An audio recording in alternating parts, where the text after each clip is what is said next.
Hello everyone, I'm Kate Hill and welcome to another Adviseable Advantage property market update.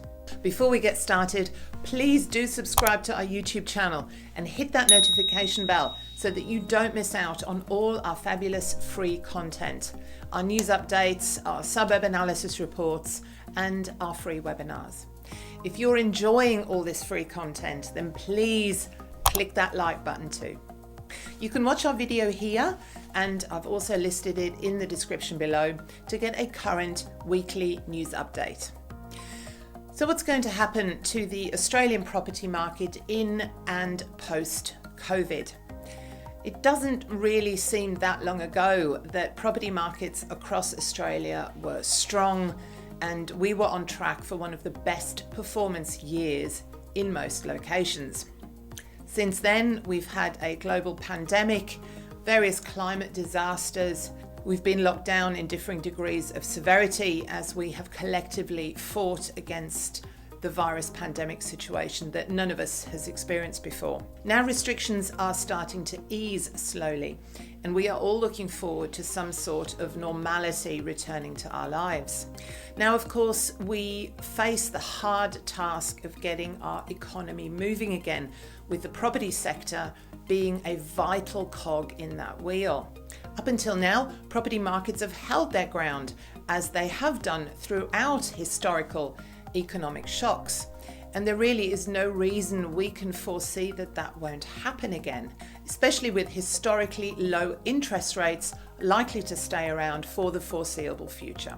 Negative economic shocks in the past have seen property values relatively stable. However, transaction activity has been more impacted. This same phenomenon is currently playing out as the combined capital city markets have only just begun showing mild value falls of less than 0.5% in the past month.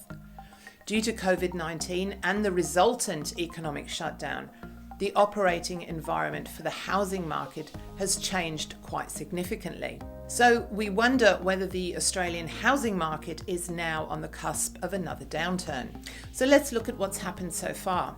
The most impactful restrictions on Australian real estate included the closure of Australian borders, a shutdown of non-essential services, a ban on open real estate inspections and on-site auctions, and limiting public gatherings to 2 people. CoreLogic modelled sales volumes suggest that across Australia, residential property sales declined about 40% over April. This is not surprising, as it was the first full month and lockdown of the pandemic here in Australia, and everyone went into a watch and wait mode. The magnitude of this decline in listings and transactions was similar across different parts of the country and was driven by an understandable decline in consumer confidence. CoreLogic listing data shows the amount of stock available for sale is about 25% lower than it was this time last year. By mid-May, on-site auctions were reinstated in most states and territories, and property inspections were opening up. But new housing demand is likely to see a continued decline as borders remain closed to overseas migration and unemployment rises. So what's next for the Australian property markets? There are several reasons why we can be optimistic about Australian property in 2020 and moving forwards. But there are also some vulnerabilities in the economy as a whole, as well as variations across Australian market and what we should consider. In terms of the economy, an important consideration is our labour force and private sector structure. The vast majority of businesses here in Australia are made up of less than 20 people. So such a large proportion of workers employed within small to medium enterprises arguably makes our workforce particularly susceptible to job losses, because small firms just don't tend to have such large capital reserves in the case of a downturn. So this is why much of the government stimulus has been targeted at small to medium-sized businesses. An Australian Bureau of Statistics survey of workforce conditions noted that between the 11th and 18th of April, 7.2% of paying jobs had been lost. The highest portion of job losses were in food and accommodation, arts and recreation services. The ABS unemployment figures released in May showed that almost 600,000 Australians has lost their jobs in April, as unemployment rate increased from 5.2 to 6.2%. Now, to understand further what underemployment is, it's the underuse of a worker because a job just doesn't use that worker's skills, he's part-time, or leaves that worker idle. The underemployment rate reached a record high in April this year, jumping from 4.9 to 13.7% in that month. It suggests those underemployed might be working less but have maintained their employment relationship due to the JobKeeper scheme. As for the property markets, in March this year, CoreLogic circulated an article exploring property value performance against such events. The findings were as follows. Negative economic shocks do not necessarily lead to severe declines in property prices. Property does not see the same declines as shares during a downturn because it's used for people to live in and it's therefore not as speculated upon as shares. Additionally, it can't be bought and sold as quickly as shares, meaning that price movements just aren't as volatile. Due to the temporal nature of the COVID-19 downturn, vendors may hold high expectations for their property value and just simply hold off selling until the economy returns back to normal. The current high level of household debt amplifies the risk of an adverse change in household circumstances, such as loss of income, unemployment, illness, on housing market conditions.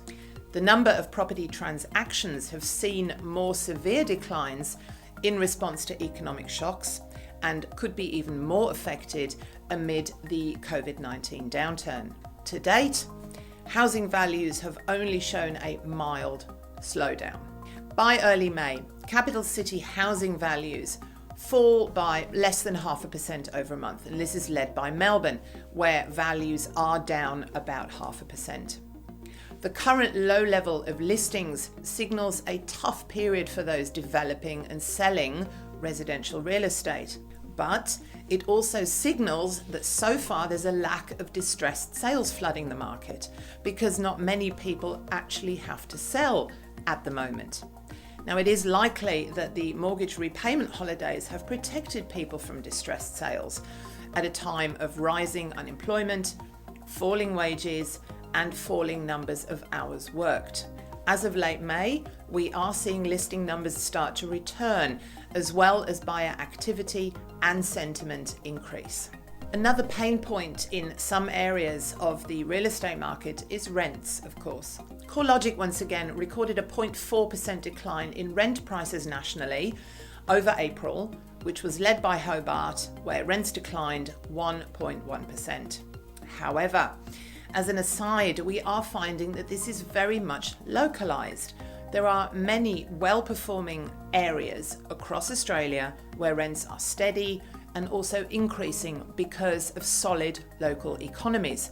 But rental markets have been particularly dampened by falls in employment, particularly, as I say, in COVID-affected industries such as accommodation, food, services, the arts, recreation and events industries. Jobs have fallen by about 1/3 in these industries, and they are industries where workers are generally quite young, on less income, and are more likely to be renters. So, to reiterate, so far combined capital city values have only dropped 0.5%. There are many local differences here.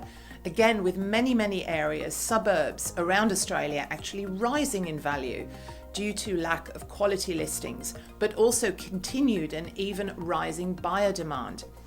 In spite of this, there is undoubtedly the expectation of sustained softer markets across most of our centres. Of course, how far and deep this decline runs will entirely depend on the nation's path through the crisis and post-COVID economic recovery. And as I keep saying, it will actually also vary across the country depending on the strength and makeup of individual local economies. Some have seen few cases of infections and are not as reliant on tourism and those industries, and they have felt a little downturn in local sales activities. In some parts of our capital cities, the most immediate fallout came in that rental market, as discussed, with a notable rise in vacancies in those areas and falls in asking rents. This was hardly surprising, given that renters make up a large percentage of those in vulnerable industries such as hospitality and tourism. Now, interestingly, property investors on the whole are feeling increasingly optimistic. In a recent investor survey, 70% of investors believe that now is a good time to buy residential property, with 38% saying that they would like to purchase property over the next 6 months. This result highlights the popularity of that counter-cyclical buying among some savvy investors. They may not all be able to access finance, of course, in order to make those purchases, but there is a will to be active. There are many first home buyers in the market. There are many upgraders in the market. We are coming across them every day in our transactional real estate lives here at Adviseable. The will to buy is definitely out there. So uncertainty does and is likely to continue, although the outlook is better now than perhaps 4 to 6 weeks ago. Lockdown easing will bring increased sentiment to the population on the whole, obviously, we all know this.